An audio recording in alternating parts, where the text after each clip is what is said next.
Amakuru ababaje kandi agiye ababaza abagiye batandukanye bose, ni impanuka rero ikomeye irimo iragenda igarukwaho n'abantu benshi cyane bagiye batandukanye, ibitangazamakuru byose bigiye bitandukanye ku mbuga nkoranyambaga zigiye zitandukanye, bose barimo baragenda bagaruka kuri iyi mpanuka ikomeye cyane, aho abantu 38 bose bahise babura ubuzima, bose bahise bapfa bapfiriye muri iyo mpanuka ikomeye cyane. Mbese iyi mpanuka yaba yabereye hehe?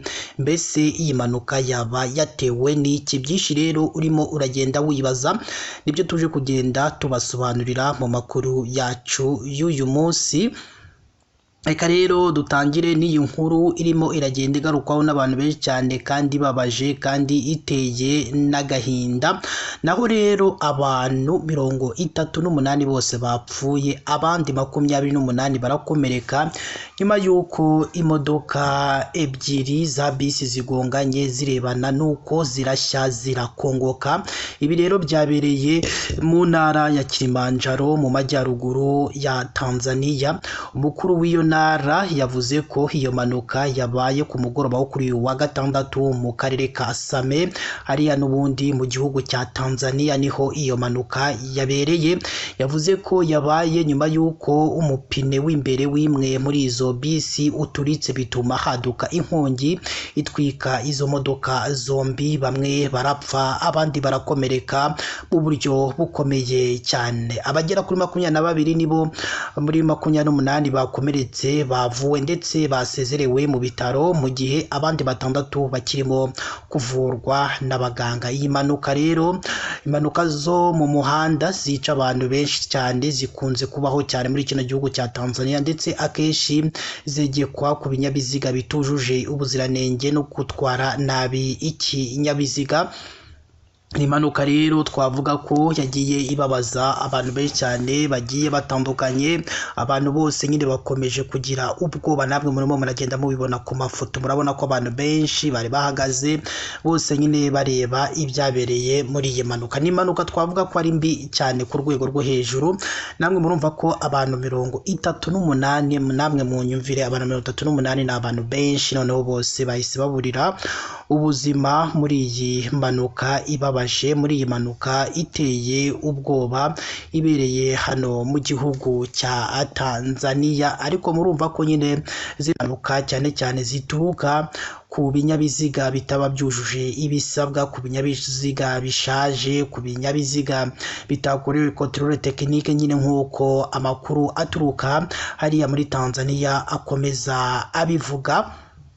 Rero abantu bose 38 bakaba baburiye ubuzima muri iyi mpanuka yateye ubwoba abagiye batandukanye. Abantu bose rero bakomeje kugenda bayigarukaho, bagenda nyine bifuriza imiryango yasigaye gukomera, nyine kuko kubura umuntu wawe ni ibintu biba bibabaje, ni ibintu biba biteye agahinda n'umubabaro mwinshi cyane. Perezida rero wa Tanzania Samia Suluhu aherutse kuvuga ko ahangayikishijwe n'ubwiyongere bw'impanuka zo mu muhanda zibera muri kino gihugu cya Tanzania. Yatanze urugero rw'imibare yo guhera muri Mutarama kugeza muri Mata uyu mwaka wa 2025, agaragaza ko habaye impanuka 1322 zishe abantu 1175. Iyo ni inyongera y'9% ugereranyije no mu gihe nk'icyo mu mwaka washize wa 2024. Ku itariki ya 8 y'uku kwezi kwa Kamena 2025, abantu 28 bapfiriye mu muhanda munini ugendwa cyane wa Tanzania Zambia mu ntara ya Mbeya mu majyepfo ya Tanzania, nyuma y'uko ikamyo yari ipakiye maze yarengeje urugero ibuze feri, maze noneho igongana n'imodoka ebyiri, maze abantu 28 bose bahita babura ubuzima muri kino gihugu cya Tanzania. Murumva rero ko ibintu bikomeje kugenda bigorana muri kino gihugu cya Tanzania, ko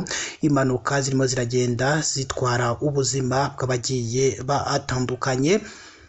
mureke rero dusoreze hano n'iyi nkuru yacu y'akababaro yagiye ibabaza abagiye batandukanye cyane cyane abatuye muri kiriya gihugu cya Tanzania.